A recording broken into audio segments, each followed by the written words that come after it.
Welcome to the next installment of Creativity in the Enneagram. I'm Samantha Mackay, a certified Enneagram coach, curious about the role of creativity in our lives as creative expression is just part of our humanness and our essence. And I'm also seeking to expand our understanding of what creativity is beyond painting and drawing. So, in this project, I'm interviewing people of each Enneagram subtype to explore creativity through the lens of our ego's inner protection system, as well as through the cultural lens we grew up in. We don't really dive into what each Enneagram type is about or get into the details of the traits of each type. So, if you're interested in learning more about that, I'll drop some links below in the comments for you to get more information. In this interview, I'm talking with Stacey Wynn, a social eight, and we talk about what creativity can look like for an eight in various professional contexts, as well as creating through the body and the power of tapping into one's vulnerability to make art as an eight. Enjoy.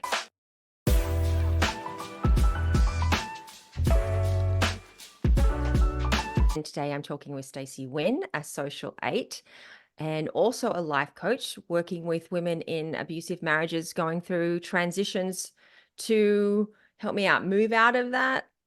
Yeah. So navigating destructive relationships, abusive marriages, many of the women I work with that also brings about some changes in their faith journey. So how they think of God and community as a result of navigating destructive relationships. I can imagine it would really shift your perspective on so many sort of levels, Yes, being in that sort of space. absolutely. So let's jump into creativity. Like, Mhm. what does creativity mean to you? To me, creativity means that you're breaking from kind of a status quo or a normal way of doing things. So you're embracing something new, doing things in a new way, or taking on a new perspective. That's how I see creativity, in addition to just what I think I grew up or always thought creativity was, which is more kind of an art, being creative in an artsy way, right? But I think my idea of creativity has sort of shifted over time. And so when did you seem to sort of make that shift? Because your answer to that question about sort of breaking the norms and status quo obviously has a very eight feel to it. And so I'm curious, how did learning your Enneagram type help you reshape your creativity, or something you'd already started to see before then? I think what happened, I've only worked with the Enneagram for a few years. Before all of that, I was really into Myers-Briggs since probably the late 90s and really used that a lot in my corporate life as a manager and leader. What I just noticed about myself and other leaders, is like this capacity to really solve difficult and complex issues quickly. And I started to see that as a very creative way of operating in that part of my life, and started recognizing that what came really natural to me in terms of creative problem solving wasn't the same way others operated in the spaces I was in. So I started to kind of give myself permission to sort of see that my creativity looked differently than maybe my what I expected creativity to look like. So being in that working environment and seeing other leaders do this sort of complex problem solving on the go made you realize sort of that was a form of creativity, and then you start to Yeah. play with that for yourself. Yeah, absolutely. Yeah. And Mhm. has that been the main domain that you've sort of expressed your creativity in that workspace, or is there other places it's happened as well? Yeah, other places I find now that I am working with the Enneagram and have been doing my work. Of course, for me, that's all about getting more in touch with my emotional side and being more aware of my emotions and that emotional landscape and being more vulnerable and showing up differently like that, more integrated. As I've done that, I've also become more free in terms of expression. So I find myself writing poetry or journaling. I also have had outlets in the past like gardening and cooking, and always things that weren't, I'm not a recipe or an instruction person, I just do it. So part of that is creative. That's kind of my creative juices. And yeah, so I think, I've had a couple of kind of artsy crafty sort of loves and passions in the past, like making jewelry and things like that. But for me, I think when I'm at my most creative it's probably when I'm in a space with someone as a coach and I am just really tuned into the complexities of the situation and Mm, navigating through that and providing fresh perspective or kind of holding that space for someone and watching their creativity become kind of empowered in that moment. That's when I feel like I'm really tapping into my own creativity. and it's amazing and interesting you've really said that coaching is a place for your creativity because I find that too. I don't in any way find coaching someone to be an uncreative act. It's not the Yeah, only way I want to express my creativity, but it very much is a form of creativity and creative expression. So I'm really pleased yeah, you I mentioned. think so. Hmm. Yeah. Hmm. Now Hmm. let's talk about you're a body type, and I'm curious because you mentioned about just doing it. Like, Hmm. what does like creating either in the workplace with creative thinking or when you're doing something like cooking, what does that feel like in your body? What is that like for you? I feel like my all of my senses are involved, and and I just pay a lot of attention to what I'm taking in. Kind of, it's just like a whole body experience for me. So cooking, I think things like cooking and things like gardening, where I can just dig my hands in the dirt and look at the flowers and think about the outcome. And just, I really feel like I'm connected, I think, to what I'm doing. Mm. And I know that we sometimes describe eights or even body types, but eights as having that sort of yes, no, like this is either a yes or it's a no, and sort of sensing that. Is that part of the creative process for you, or how do you experience that sort of dichotomy or dynamic? Meaning, am I in the zone of creativity or not in the zone? That kind of a yes or a no? Or more like just which direction am I going with next in Hmm. whatever I'm doing? Yeah, so that intuition is something I've always had a hard time expressing. Not everybody feels that pull, but Hmm. I do. So it's just something that I guess I'm so used to. It's just natural for me. But it is, I describe my parents. My dad was more intuitive than my mom. So when he was cooking, he didn't use any recipes. My mom was the queen of recipes. And so I'm definitely more like my dad in that I have this sense of what I want it to be, and then I just combine things and it becomes what it is.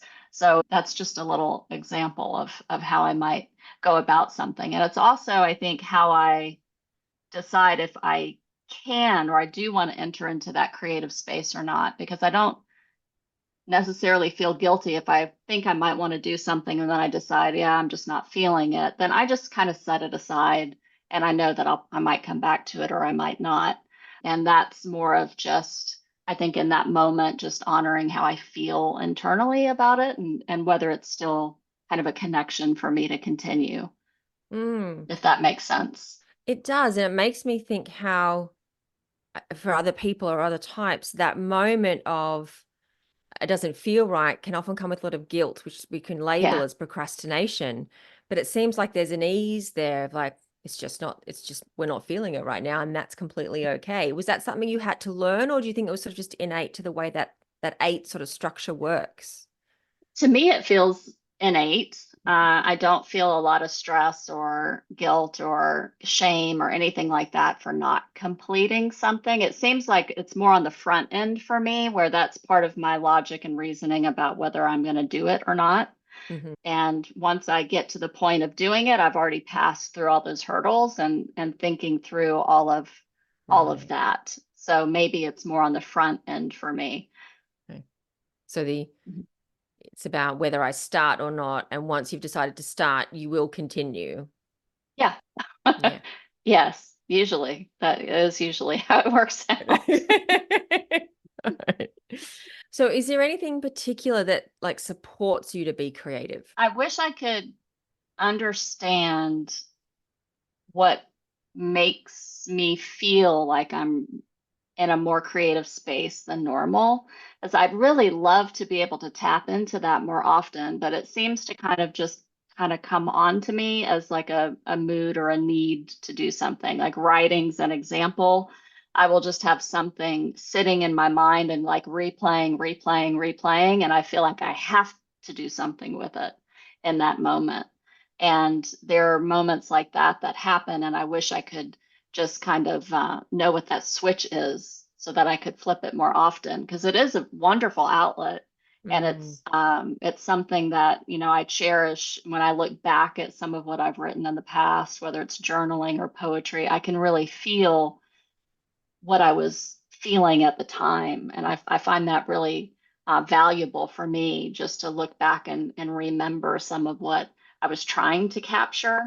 And I'd love for that to happen more often. But mm, I think as an eight, what I'm learning about myself is that I'm constantly on the move and always move. I call it decisioning. I decision myself into the future all the time.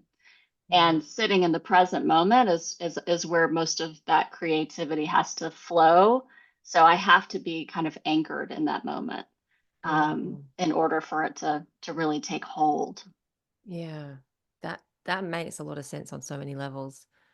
I'm really curious about your poetry because I love to write poetry too, but it's only when a poem comes to me, and it's much harder for a poem to come to me than it is other forms of writing. So I'm really curious about your writing poetry because it sounds like they're deeply emotional. Do you share them with other people, or is it just enough for you that you've captured it and it exists? It's usually just for me. It's Okay. usually just for me. It's usually processing something like a difficult emotion or, some kind of a part of my relationship that I'm kind of evaluating in a deeper, more vulnerable way. So usually there are things that I write and it's just very cathartic to get it out on paper. And then I keep that for myself. Mm, no, that's nice. Yeah, I wish I could write poetry more often. It seems like something that only the muses deliver when they sort of feel like, or when Right. I'm in a particularly difficult spot. So I hear you on that. Yeah. Yeah. And I wonder too about writing because it is a very physical act. And as an eight, I wonder about, sometimes writing feels like a very kind of a definitive action for me to take, as opposed to even maybe typing or something like that. Like it's physical and it's something I'm kind of physically invested in. And it does help me process some of my thoughts and some of my emotions. Mm. Yeah, and writing by hand really helps us bypass some of that thinking stuff to get into the deeper side of things. Like there is so Yeah, much yeah, connection in the physical side of writing. So yeah, yeah. absolutely. So I So, do think whether it was like making jewelry or getting into the intricate kind of jewelry work or paper crafting or things that I've gotten into in the past, it is very physical and it is anchoring me to the right, like the present. And that seems to be very therapeutic for me. And I think it's part of that connection to and slowing down and just being, although I'm doing something which is helpful for me to stay focused, it's mm, also present work. And so part of my kind of integration work, I think, is just giving myself more time for that, more time for slowing down and doing something that keeps me anchored. and and I know how hard it is to slow down. And Mm. so when you think about, the paper crafting and the jewelry work, which I don't know if you do as much of as you used to, or the gardening, is that something you feel like you need to give yourself a lot of permission or schedule or make space for, otherwise it gets lost? Like, how do you try and make sure that that happens? I do have to schedule those things because if I don't, I just naturally get involved in other things and my life just moves forward. So whatever is a present moment kind of an action for me, I do need to put on the schedule. And I find myself thinking that I wouldn't call it, I don't think it's a waste of time, but it's kind of that thought that's like, oh, there's so many other things you could do, or maybe your time is better spent doing something else. So that's that front end work where I do have to talk to myself about and kind of get curious with myself about those thoughts because again, that's that pattern of just always moving the needle forward. And it's not, while it's a strength for me, it's also can be my biggest weakness. So Mm, I do have to do a lot of that work on the front end to kind of logically and emotionally allow myself the time and allow myself to see the importance of the work. mm. And I can imagine that understanding that you're a social eight would play a role in that, because is the pattern you're trying to observe in moving things forward the sort of the taking care or protecting of others in some way? Mhm. Sure, yeah. Oh, So where I show up in spaces and the work that I do is for other people. And one of my dear friends several years ago said, you know, the way you advocate for other people, you got to do the same thing for yourself. And I always try to remember that because it's true. I will often put myself and my needs after whatever, whether it's the work of the day or family or whatever it is. And I've had to learn the hard way through the because of my life circumstances, my life events, leaving a destructive marriage myself. Like I disappeared in that. And my mm, former career, I disappeared a lot in my decisioning and my even very successful career. It was more about what I was doing, and less about who I was as a person. So that was a big mm, somewhere, you know, somewhere in all of that is the recognition that there just has to be a balance. There's got to mm, be a balance, and it's not always the strength to be so strong because I think what I mm, figured out is it's not really strength mm. to keep moving like that all the time. Sometimes it's just avoiding something that could be one of those moments where we connect with ourselves in a really meaningful way. Thank you for sharing about you losing yourself in the relationship and in the career, because I think sometimes there's a stereotype that eights, because of that strength and because of their concrete groundedness, is just not the kind of person who would lose themselves, Mm, because there is that sort of centered strength piece. And so I think it's really important to remember that it just happens to everyone. It happens to every type, no matter what things look like on the outside. yeah, I agree. I don't know if there are any types that have a harder time with it or not, but I do think that eights, as I know a lot of eights, and I'm in groups with eights, and it's sometimes a badge of honor to not slow down and to not be vulnerable. And everyone has their own journey. So, you know, everyone has to find their own level of integration and balance. But for me, the more I connect, what I have found is the more I'm able to really tap into presence and that emotional center, the better leader I am because it's the better I'm able to connect with other people and really meet them where they are.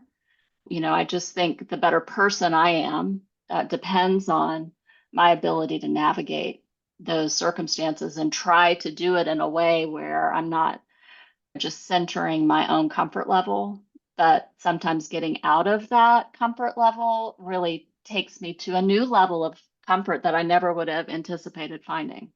It's so fascinating the way that works, isn't it? It is. It Yeah. really is. Yeah, it's great work to do. So how do you deal with creative blocks? Is that something you have to deal with? Like, how does that work for you? Yes, I do. And I'll feel blocked and it feels very frustrating because I go into the thing wanting the outcome. And if I feel like I can't get there, like writing is one of those things. If I'm writing, I'm working on a book that I've been working on now for a year because I just feel like I just am not quite, there's something that's not quite ready. And it's very frustrating, but it's also, I have this expectation in life now that I will hit a wall and then something's going to shift and I'm going to, you know, jump over that wall and it's going to be clear sailing for some time. So I kind of live in that expectation, try to live there when I start to feel frustrated because I know it's going to happen. It's just a matter of timing. So that's what helps me get through that. So knowing that the block will ease at some point. at some point. Mhm. Mm, And I'm yeah, going to learn something significant in that. It's going to become part of the thing I'm trying to produce is that hurdle in and of itself. I think that's useful just to have those in your awareness while you sort of just wait and process and become present in part of that journey. No, that's good to remember. So my last question is, what creation are you most proud of? Other than my daughter, I am so passionate and happy and just fulfilled by my coaching with Mm, others. That's the thing that if I had known about coaching earlier in my life, because this is my second career, I think I would have become a coach a lot earlier. It is the space where I feel like I can be my best. I can be my best. And if I'm at my best in the coaching relationship, then that really helps. It makes a huge impact on other people. I've benefited from coaching in ways that are hard to put into words. And so just being part of that process and helping someone else navigate through the tensions of their world and find new solutions is always just really impactful for me. So I think coaching is my where I'm at my best and most creative. And I love how coaching is something you're creating in every moment. It's not something Mhm. it's past, it's always present. Yes, it's the Mm, connection. So that's a really great and interesting place to be as an eight to have that personal connection and to really be able to connect in that way because I don't think earlier in my life I would have been able to do that. I wouldn't have given time to coaching, but it is an amazing thing to do. Yeah. mm. Beautiful. Well, thank you so much for sharing all of this with me and us today. I will put a link in the comments so people can find you if they'd like to learn more and to work with you. And thanks so much for talking about creativity with me. Yeah, thank you. Thank you a lot.